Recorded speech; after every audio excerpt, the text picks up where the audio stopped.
وبه نستعين على أمور الدنيا والدين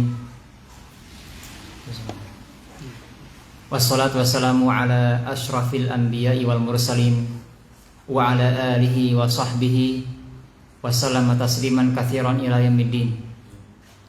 قال جل في علاه في كتابه الكريم: يا أيها الذين آمنوا اتقوا الله حق تقاته ولا تموتن إلا وأنتم مسلمون.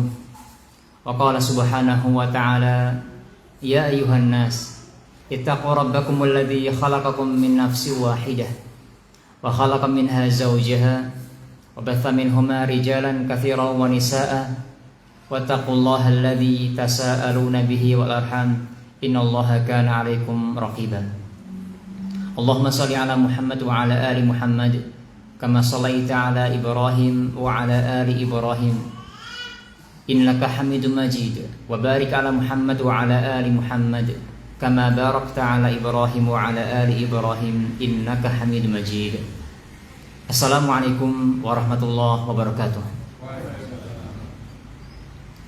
Alhamdulillah, bersyukur kita kepada Allah Subhanahu wa taala atas kemudahan ini bisa bersama-sama mengerjakan ibadah di tempat yang baik ini. Kita bersama-sama Allah mudahkan langkah ini untuk beramal soleh. Kalau melihat kepada rekan-rekan kita yang di sana yang mungkin belum tergerak hatinya untuk mengerjakan ibadah sholat berjamaah misalnya. Kalau misalnya kita melihat kembali kepada yang lainnya, mereka mungkin sudah mengerjakan sholat, tapi mungkin belum tergerak hatinya untuk mengaji, membaca Al-Quran, mendalami ilmu agama dan lain sebagainya. Maka hal ini adalah satu nikmat yang sangat besar, bahkan menjadi satu nikmat penentu selamatnya seorang dari ancaman siksa Allah Subhanahu wa ta'ala. Karena yang namanya iman, jika dia bertambah dengan amal soleh, bertambah dengan syukurnya kepada Allah Subhanahu wa ta'ala, bertambah lagi dengan menghindari maksiat dan lain sebagainya, maka tanda Allah Subhanahu wa ta'ala cinta kepada kita sekalian. Saat kita ini terarahkan langkah kaki ini menuju ibadah kepada Allah Subhanahu wa ta'ala, di waktu yang sama sedang dihindarkan olehnya dari perihal maksiat dan juga dosa. Salam serta salam semoga senantiasa tersampaikan kepada Rasul kita Muhammad SAW, kepada para sahabatnya dan juga kepada segenap orang yang senantiasa mengikuti sunnah-sunnah beliau sampai hari akhir nanti. Masyaallah muslimin rahimanillah wa iyyakum. Bakalan nggih. Bukanlah tempat yang asing bagi kami, cuman mungkin baru sesekali jamaah kesini. Kaifahalukum semua jamaah sekalian hadir di sini, sehat nggih? Hujan di luar, gerimis. Tapi kenapa kok masih panjenengan kesini? Kok ya capek kok ya dilawan? Kenapa seperti itu? Padahal di sana juga bisa menyimak mungkin. Di sana juga mungkin bisa lebih santai dengan rebahan sambil bicara sama istrinya, sama suaminya, sama anaknya. Kok malah kesini? Ternyata Allah Subhanahu wa ta'ala itu berikan sebuah benih kepada hati seorang hamba Allah Subhanahu wa ta'ala yang ingin mendapat afdal daripada yang fadl, yang ingin mendapatkan kemuliaan yang lebih tinggi daripada yang biasa saja. Allah Subhanahu wa ta'ala tidak berikan kepada semua manusia, tidak berikan kepada semua kaum muslimin, tidak. Hanya Allah berikan hidayah tersebut kepada yang Dia kehendaki. Allah pilih kita, ternyata panjenengan terpilih. Kita semuanya Allah berikan titipan hidayah. Semoga ini bisa kita jaga bersama-sama, sedikit demi sedikit. Mungkin hanya sepekan sekali, sepekan 2 kali, 3 kali. Jika misalnya itu bisa rutin dikerjakan, maka sungguh Allah Subhanahu wa ta'ala paling suka, paling cinta dengan konsep beramalnya seorang hamba yang seperti itu. Ahabbul amali ya Allah adwamuha wa in qalla. Kata Rasulullah sallallahu alaihi wasallam, sebaik-baik amalan yang paling Allah cintai adalah yang terus walaupun sedikit. Kita sudah paham hal tersebut. Tapi kadang adalah kendala, adalah alasan, adalah apa? Ketika kita Allah berikan kemudahan untuk mengerjakan kebaikan, ibadah kepada Allah Subhanahu wa taala, maka bersyukurlah. Kita bersama menjaga hal tersebut karena ini titipan. Hidayah tersebut adalah titipan, tidak sembarangan Allah kasihkan kepada hamba-hambanya. Jika si hamba mau, dia akan kerjakan, dia akan laksanakan. Tapi jika si hamba tak mau, Allah bisa cabut kapan dia mau. Para hadirin rahimanallah wa iyyakum jami'an. Pada malam hari ini pekan kelima nggih. Temanya katanya tematik gitu. Dan kemarin sempat ada flyer yang berjudulkan apa namanya? Berapa? Janji palsu.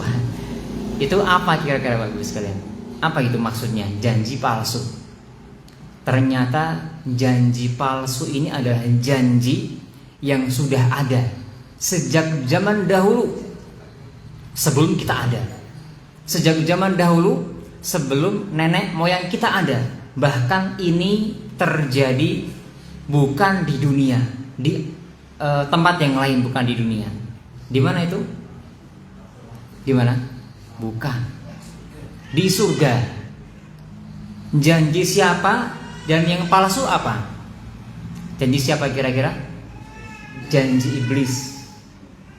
Palsunya dari sisi apa?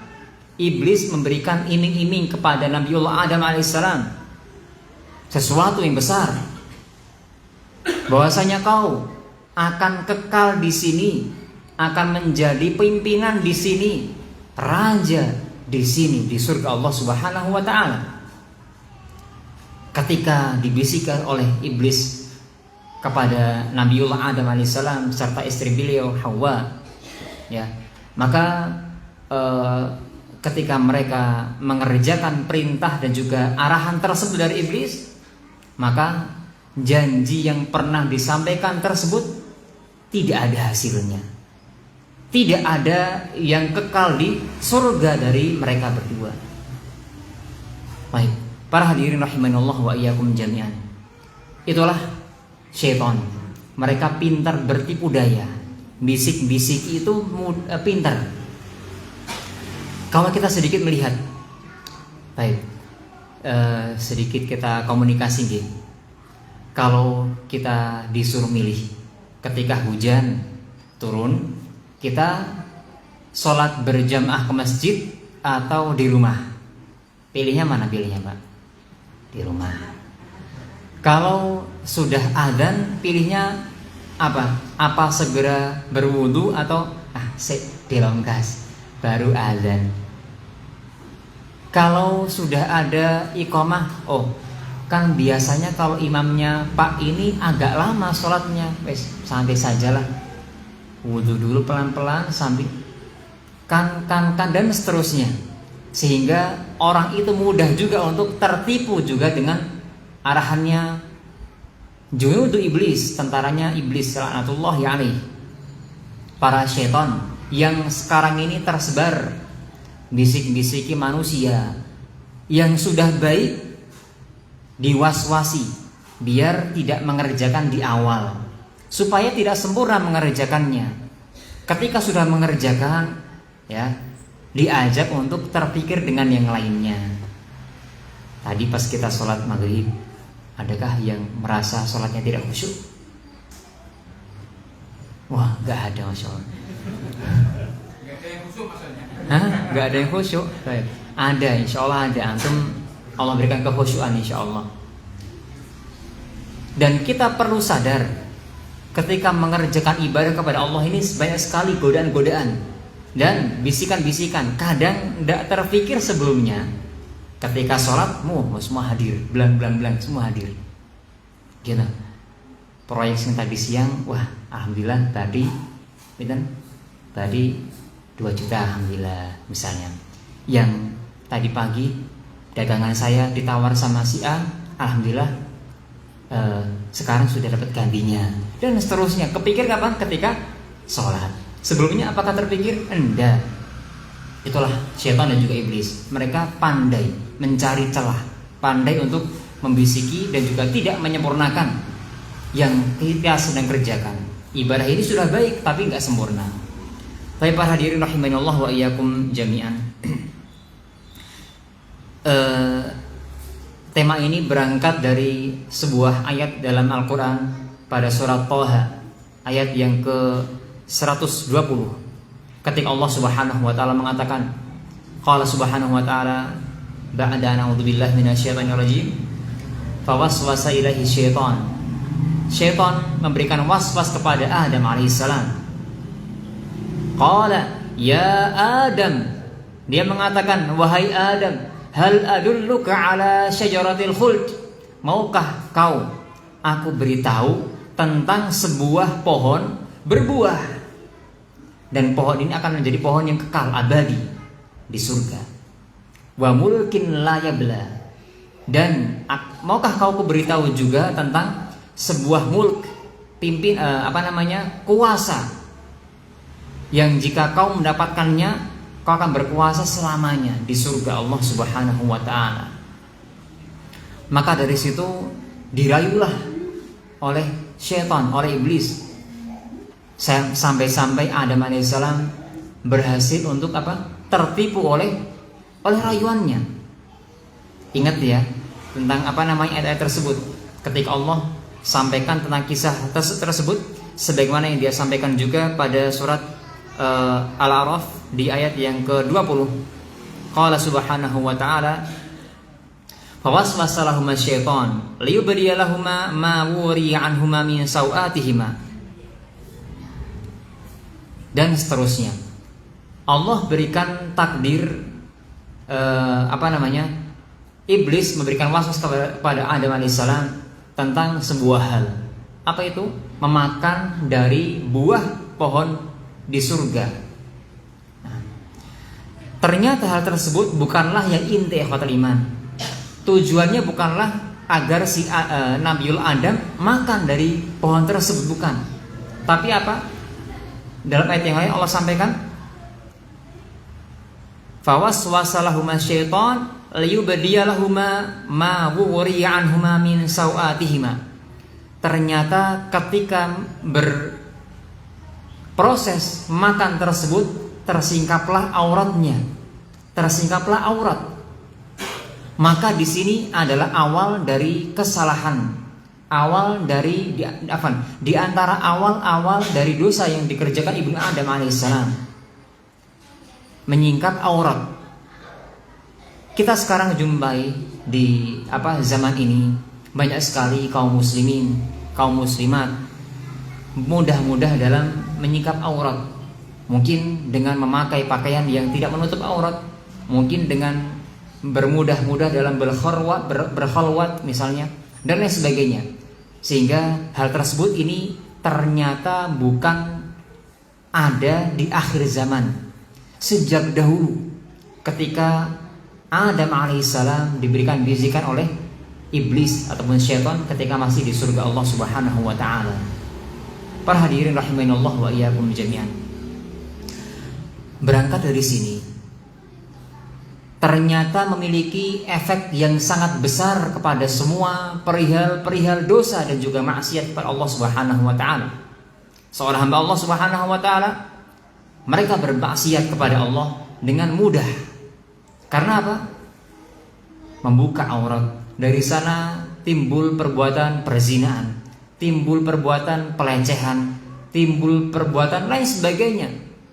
Itu adalah efek dari bermudah-mudahan dalam suatu kesalahan. Kita ikhwatul iman memiliki keluarga, kita sendiri, istri, kemudian anak, kemudian juga ada mungkin cucu dan lain sebagainya. Mereka adalah keluarga. Makin pandai menutup aurat, maka makin dekat kepada kebaikan. Sebaliknya, makin mudah membuka aurat, maka makin mudah dekat kepada kesalahan. Ikhwatal iman rahimanallah wa iyyakum. Seorang manusia itu dia adalah pribadi yang lemah. Sosok yang tidak perlu untuk sok jago. Apa sok jago artinya? Apa arti sok jago nih? Sok paling hebat. Nah, dia adalah makhluk yang lemah. Dan syaitan itu memiliki tentara yang banyak.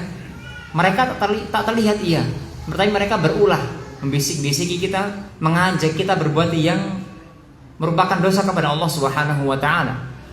Syaitan mengetahui kita, mengintai kita. Kapan kita sedang mengerjakan kebaikan, dia berusaha untuk mengalihkan kepada yang lainnya. Tentunya ibadah yang besar, yang makin banyak porsi pahalanya dari Allah Subhanahu wa taala, lebih terkena godaan oleh syaitan. Akhwani rahimanallah. Salat yang sunnah. Pernah kita mengerjakan salat sunnah ya? Entah salat malam, entah salat yang qobliyah, ba'diyah maupun yang lainnya. Salat sunnah dan juga salat yang wajib, itu pernahkah kita mendapatkan kekhusyuan? Mudah khusyuk mana antara yang wajib dan juga yang sunnah? Yang mana kira-kira? Adakah yang pernah merasakan mudah yang sunnahkah atau mudah yang wajibkah? Mudah yang mana? Mudah yang sunnah. Leres, benar. Kok bisa? Semakin tinggi pahala dari Allah Subhanahu wa taala kepada si hamba, makin banyak godaannya. Syaitan, mereka enggak rela hamba-hamba Allah Subhanahu wa taala dengan khidmah mengesahkan Allah Subhanahu wa taala. Mereka enggak rela. Jika misalnya si hamba ini digoda untuk tidak mengerjakan sholat, masih sholat, maka syaitan akan menggodanya untuk menunda taswif, menunda nanti saja. Jika misalnya gagal menggoda manusia di bab itu, maka dia akan menggodanya ketika apa?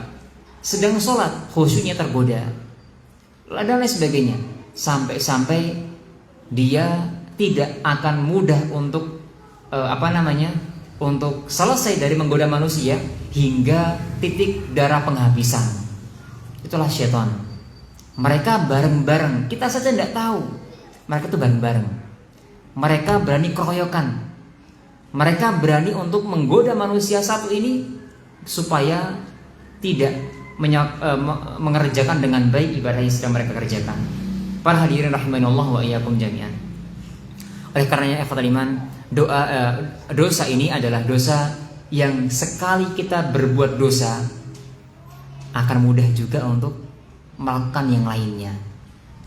Di antara tipikal dosa itu, satu, jika kita memberanikan diri untuk berbuat dosa, akan mudah mengerjakan dosa yang kedua.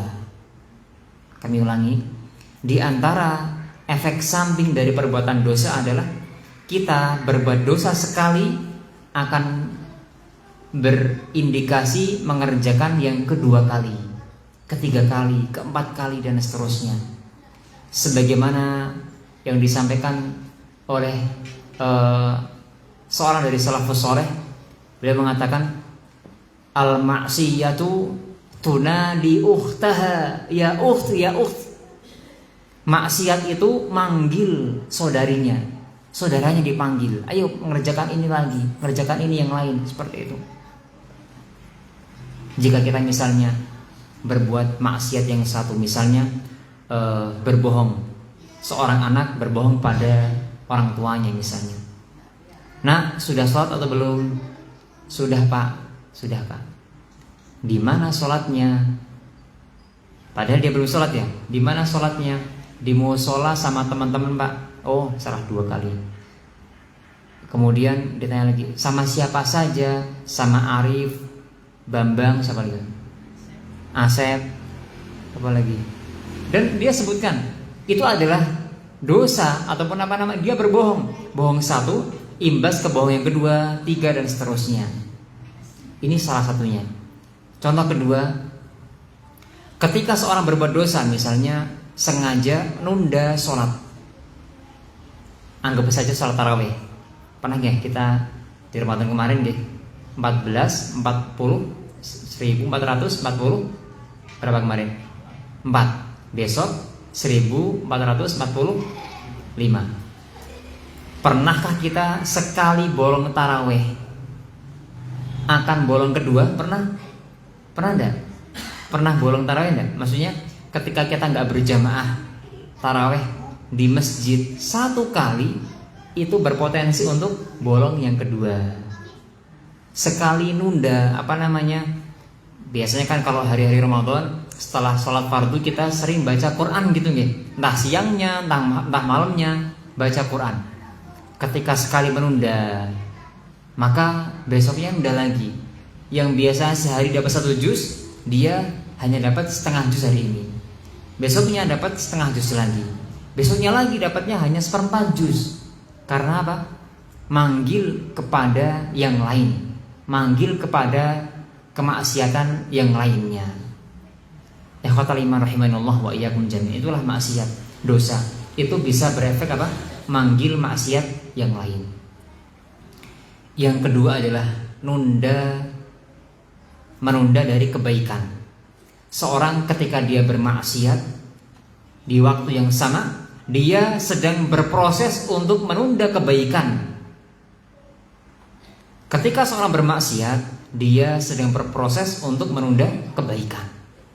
Nah, karena di hati manusia, ya, hati itu ada hati yang bersih. Ketika ada 1 titik dosa, maka menjadi hitam 1 titik. Ketika dosa lagi, maka titik kedua hitam. Sampai ketika sering berdosa akan menjadi hitam semua hatinya. Itulah dosa. Makanya sebagian orang itu ketika diberikan nasihat itu mental. Ngajak di masjid misalkan. Paling nanti ujung-ujungnya aku diajak jamaah ke masjid misalnya, dan seterusnya. Jika ada hati-hati yang menentang kebaikan, maka mungkin kondisi tersebut sedang dalam kondisi yang tidak baik. Allah Subhanahu wa taala sampaikan, kalla bal rana ala qulubihim ma kanu yaf'alun, ma kanu yaksibun. Sungguh hati mereka, ya, adalah hati yang ron, yang sudah mati, yang sudah menghitam, sehingga ketika ada kebaikan disampaikan kepada mereka ditangkis, mudah untuk disanggah, tidak mau mengerjakan kebaikan. Karena apa? Sudah tertutup dan juga sering berbuat maksiat. Para hadirin rahimanallah wa iyyakum jami'an. Yang lebih yang ketiga, yang lebih parah adalah ketika seorang itu berbuat dosa dan juga maksiat, efek samping ketiga adalah dia akan tidak merasa itu sebagai dosa. Dia akan merasa itu bukan dosa, menjadi biasa. Sering berbuat salah sehari, 2 hari, 3 hari, bahkan akan menjadi biasa berbuat salah seperti itu. Terbiasa misalnya mencela orang lain, mengejek dan seterusnya, maka lisannya mungkin akan terbiasa mencela. Ketika dia mencela, tidak merasa sedang berbuat dosa. Itulah manusia yang kotor iman. Dulu di sini di Bakalan itu ada anggap aja kita pernah melewati sebuah daerah. Kalau bahasa kita TPA. Tahu TPA nggih? Apa TPA itu? Bukan satu lagi. Tempat pembuangan akhir. Misalkan seorang tinggal di daerah tersebut, apakah dia akan merasakan aroma tak sedap? Merasakan betul? Merasa. Hari pertama merasa, ketika dia pindah situ mungkin ngerasa. Wah. Hari kedua masih merasa. Hari ke-10 masih merasa. Udah berkurang. Hari ke-30 masih merasa. Udah. Nyaman. Orang lewat, ada rasa. Tapi ketika orang yang tinggal di situ ada, apakah dia merasa ada bau? Tidak, karena sudah terbiasa.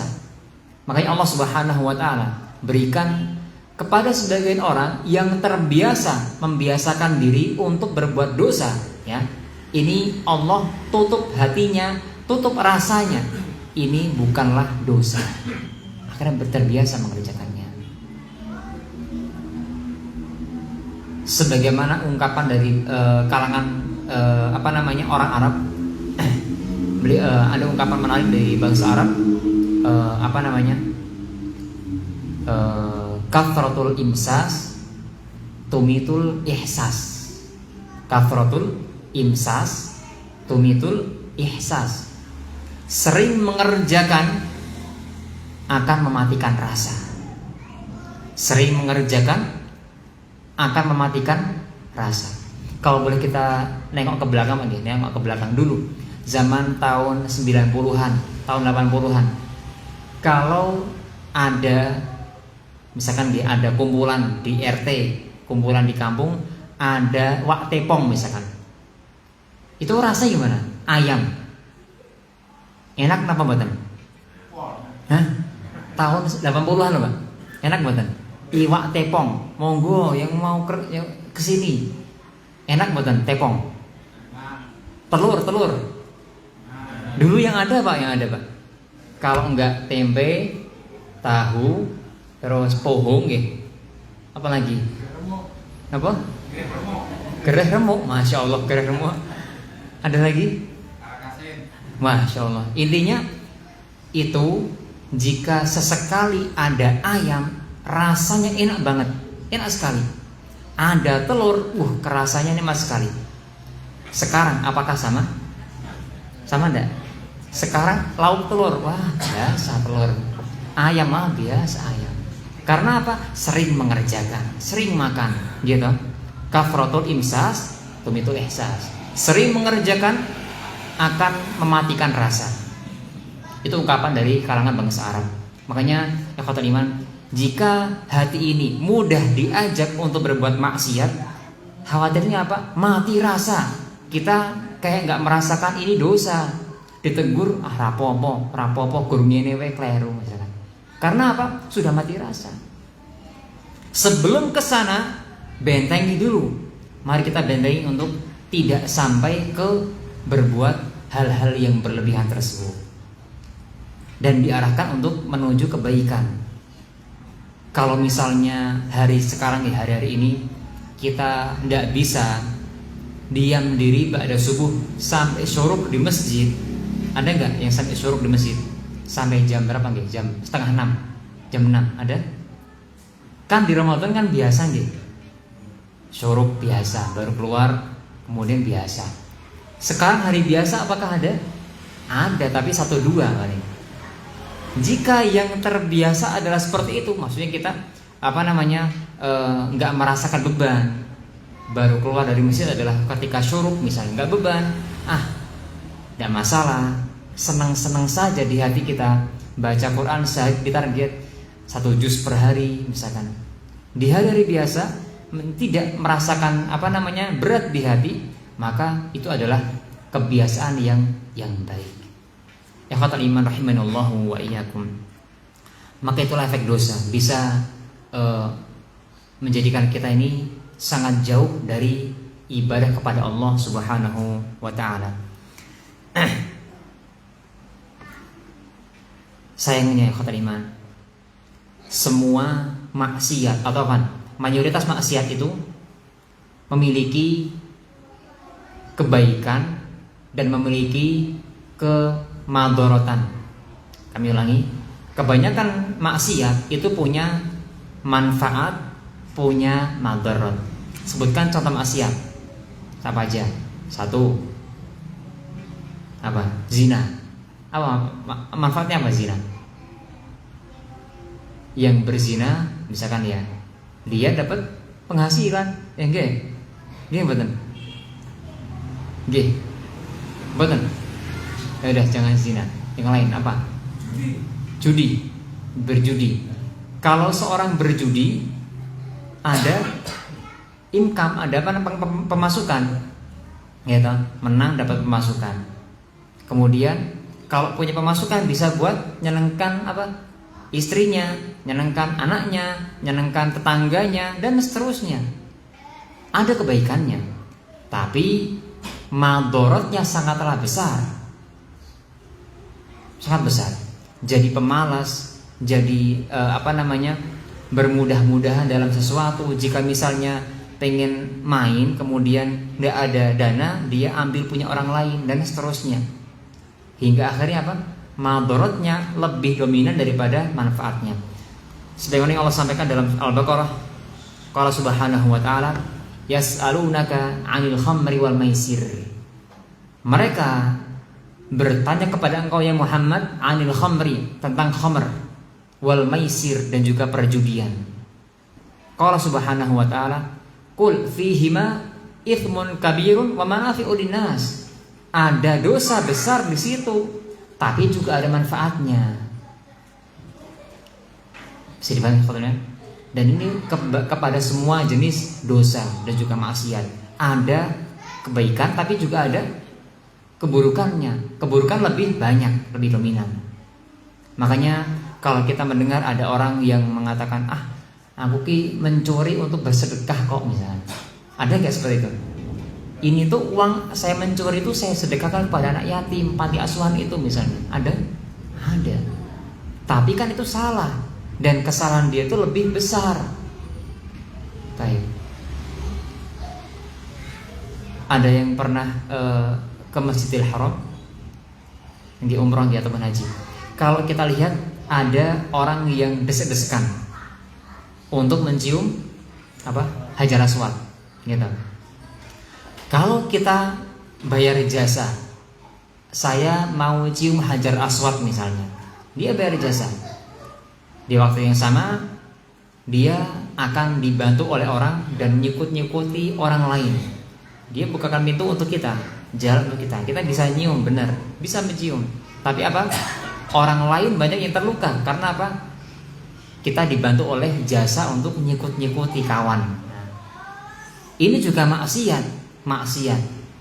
Sehingga maksiat itu ada baiknya, tapi ada buruknya, dan lebih besar buruknya. Qul fihima ithmun kabirun wa manafi'u linnas wa ithmuhuma akbaru min naf'ihima. Dan dosanya lebih besar daripada manfaatnya. Itu semua maksiat seperti itu, ataupun dominan. Makanya kalau seorang bermaksiat dengan alasan A, B, C, pasti ada dosa yang lebih pasti ada keburukan yang lebih besar. Para hadirin rahimanallah wa iyyakum jami'an. Jam berapa sekarang ya? Adanya jam berapa? 1:04 ya. Ungkapan Malik bin Dinar rahimahullah ta'ala tentang orang yang Allah kasih ganjaran di dunia karena dia berbuat dosa. Orang yang Allah kasih ganjaran di dunia karena dia berbuat dosa. Apa kata beliau rahimahullah ta'ala?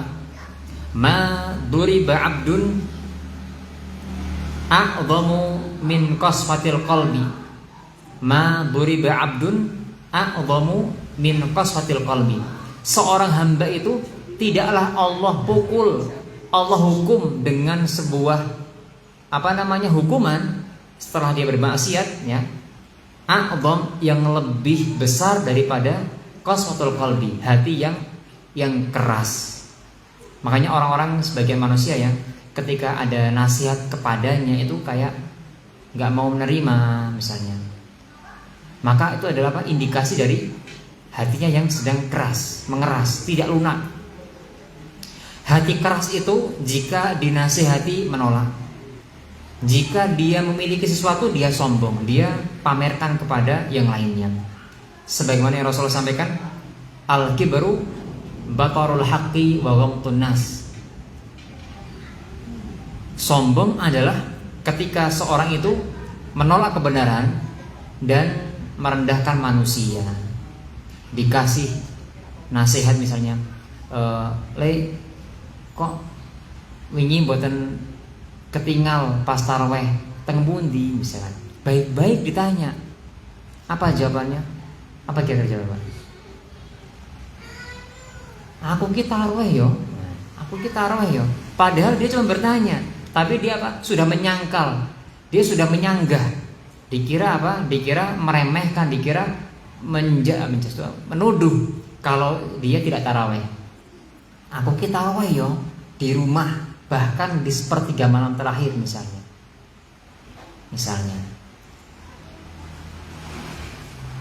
Baik, ala kulli hal iman. Sehingga buah dari dosa adalah qaswatul qalbi, hati yang mengeras. Dinasihati jengkel atau dinasihati malah ganti menasihati. Wah, ini juga apa? Tanda kerasnya hati. Dinasihati malah ganti menasihati. Seorang istri bilang ke suaminya, "Mas, tadi kok pas sholat subuh gak jamaah? Kamu juga bangunnya telat, baru bangun sekarang." Dinasihati malah ganti menasihati. Misalkan anak kepada bapaknya, "Bapak, kok tumben hari ini sholat duhurnya di rumah, biasanya di masjid." Apa katanya? "Kamu anak kecil, baru sekali kemarin ke masjid aja sudah menasihati bapak." Dan seterusnya. Dinasihati ganti menasihati. Ini juga indikasi apa?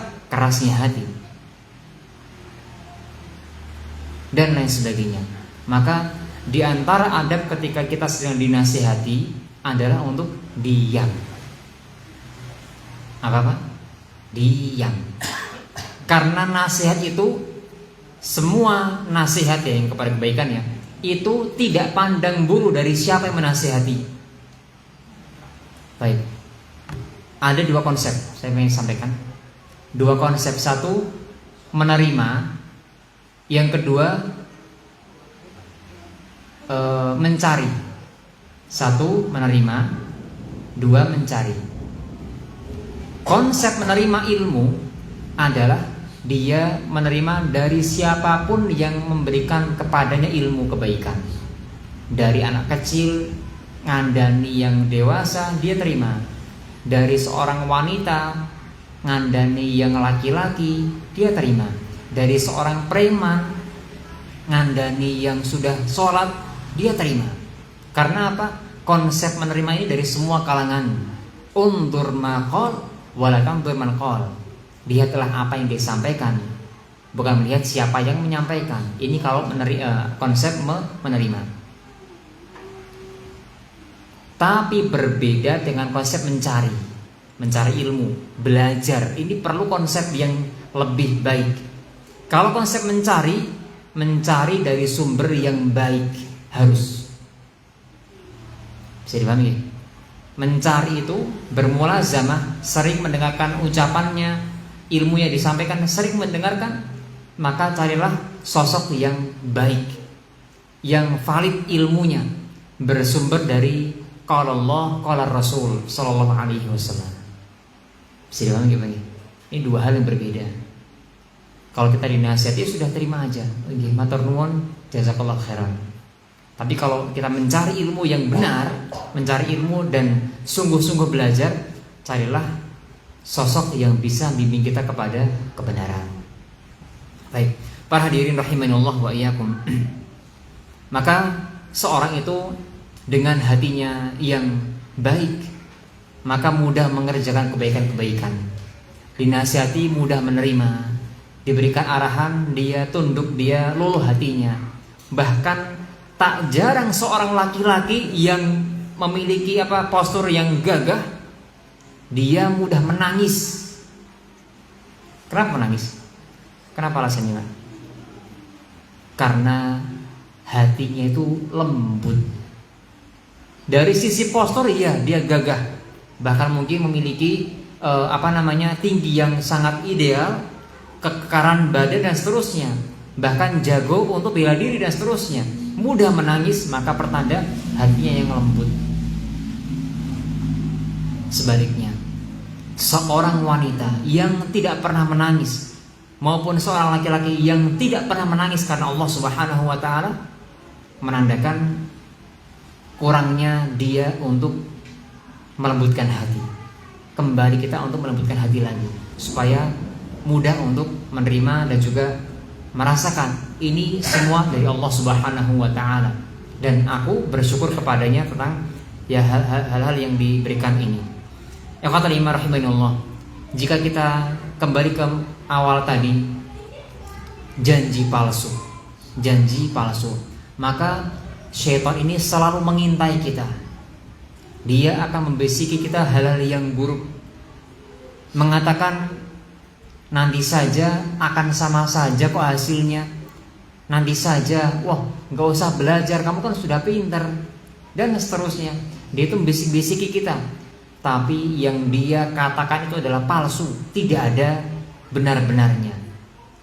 Semua yang syaitan berikan ke manusia ya, berupa bisikan-bisikan, adalah mengalihkan kepada dari ibadah kepada hal yang lainnya.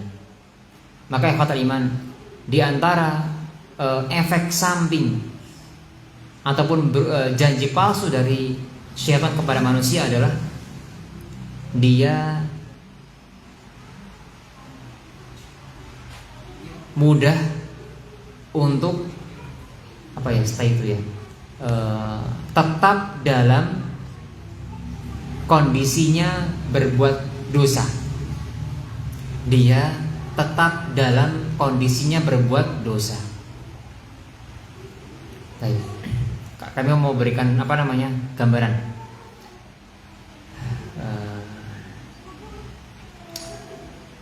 Ada orang yang mungkin memiliki harta yang berlebih, usahanya maju, sejak muda sampai dia tua, punya anak keturunan, semuanya sukses semuanya. Hartanya bisa dibagi kepada semua keluarganya. Dia sukses. Di mana-mana ada cabang dari usahanya.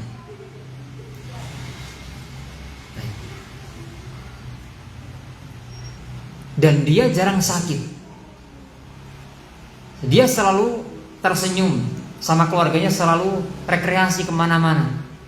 Tapi yang kedua, ada orang yang miskin, finansialnya ya cukup menengah ke bawah.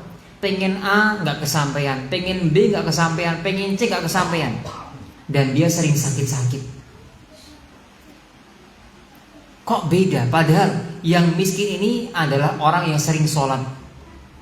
Yang kaya dia mungkin sangat jauh dari perihal sholat, nggak pernah sholat bahkan. Kenapa kok bisa seperti itu? Apa alasannya? Padahal si miskin ini sering mengerjakan ibadah kepada Allah Subhanahu wa taala. Kok malah banyak masalah yang dia sedang rasakan. Ternyata di antara efek samping dari ternyata di antara janji palsu dari syaitan adalah dia, si manusia ini, dijadikan lupa dengan Allah Subhanahu wa taala, dengan nikmat-nikmat Allah kepadanya. Dia lupa, tidak pandai bersyukur, sehingga akan terjadi istidraj. Apa arti istidraj ini? Apa ini? Penghulu. Oh, pengelulu. Istidraj itu adalah ya dilulu ya kalau bahasa kita ya. Niki tangga nggih, ke lantai 2. Misalkan ada anak kecil nggih, jatuh di sini, jatuh ke sandung, dan jatuh dari lantai 2 ke bawah. Itu kira-kira sakit yang mana, Pak? Yang dari sini lantai 1 aja atau lantai 2? Kenapa kok bisa gitu? Allah Subhanahu wa taala itu hanya menunda sampai nanti di waktu yang pas, yang orang lupa ini, yang lupa sama Allah ini, supaya nanti dia makin pedih siksanya, makin dahsyat adab yang akan dia rasakan. Qala Subhanahu wa ta'ala, wala tahsabannallaha ghafilan amma ya'maludz zalimun. Dan janganlah sekali-kali kau mengira Allah itu lalai. Ghafilan, Allah lalai. Jangan sekali-kali kau mengira Allah lalai. Amma ya'maludz zalimun, dari yang dikerjakan oleh orang-orang yang zalim. Innama yuakhiruhum, Allah hanya ditunda liyaumin tashkhasu fihil absar, sampai di hari di mana mata akan terbelalak, kaget. Ternyata semua itu yang dulu pernah saya lakukan di dunia adalah salah hingga naik puncak dosanya makin tinggi. Ketika sudah sampai di puncak, dia Allah matikan dalam kondisi belum bertaubat kepada Allah Subhanahu wa taala. Azan lagi. Azan dulu.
حي على الصلاة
Teruskan.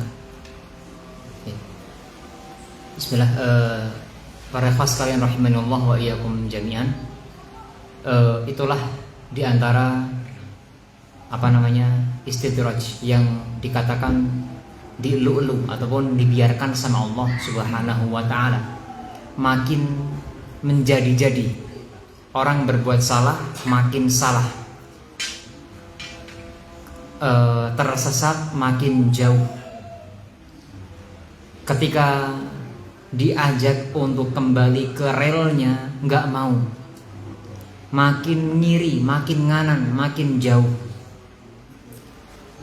Dan dia nggak merasa tersesat, dan dia merasa ini baik-baik saja. Naik mobil sudah jalannya keliru, baik-baik saja. Ini akan benar. Ini saya ini tepat ke sini arahnya. Padahal dia keliru. Diberikan, Mas, arah Jakarta lewatnya sana bukan sini. Enggak kok Mas, saya lewat sini saja. Wah, terus seperti itu. Maka itulah istidraj. Ketika Allah tidak berikan hidayah kepadanya, maka makin menjadi-jadi.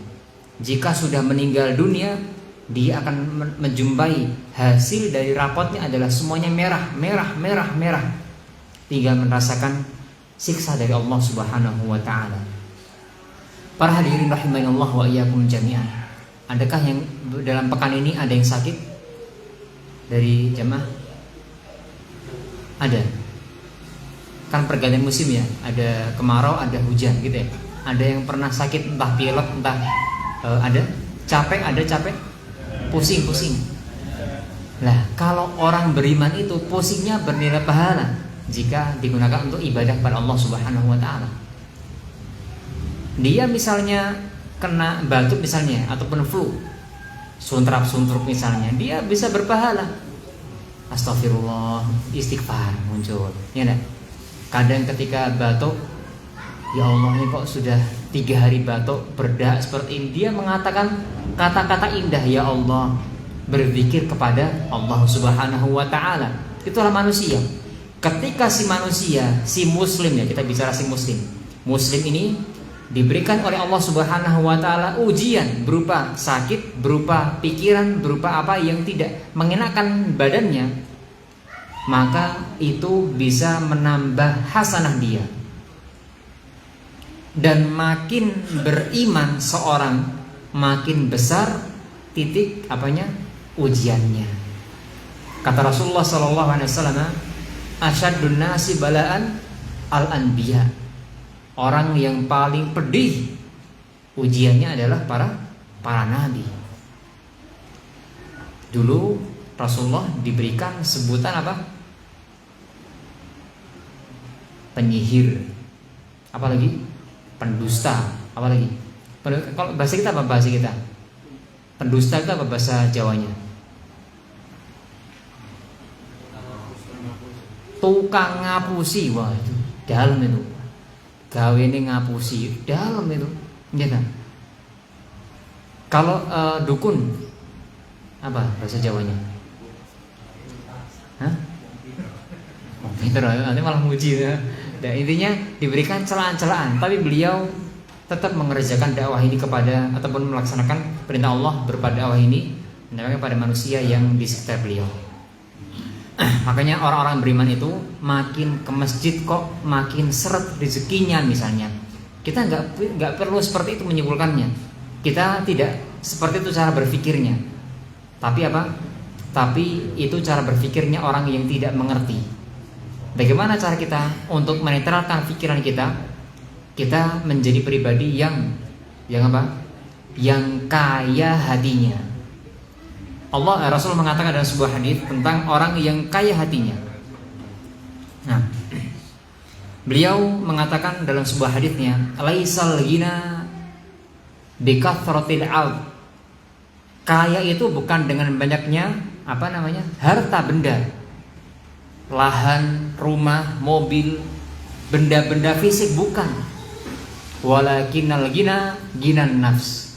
Tapi kaya adalah kayanya hati. Baik, saya mau berikan sedikit kesimpulan. Kalau jenengan setuju, silakan bilang setuju. Kalau mboten nggih, mang bilang mang diam saja. Nah, gitu nih. Kalau setuju bisa bilang setuju, kalau nggak setuju maka diam saja. Kaya itu adalah soal rasa. Setuju mboten? Setuju mboten? Saya kaya, Anda kaya. Itu adalah soal rasa, ya Anda? Nah, berarti diam, berarti antum nggak sepakat. Nah, itu segitu. Antum nggak sepakat. Perhatikan di sini. Seorang yang kaya akan masih mencari kekayaan yang lain, supaya seperti si dia yang lebih kaya itu. Kalau sudah sampai seperti yang dia, pengen seperti yang dia lagi yang ketiga. Orang terkaya sedunia siapa? 1, 2, 3. Ada orang-orang seperti itu. Ya, pengen seperti dia. Kesampaian, apakah dia sudah tenang? Enggak tenang. Bahkan apa? Masih khawatir disalib lagi sama orang lain. Itu berarti dia belum kaya.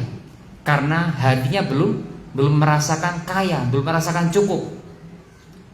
Sebaliknya, yang kaya adalah yang kaya hatinya. Laisal ghina bi kafatil ard, walakinnal ghina ghina nafs.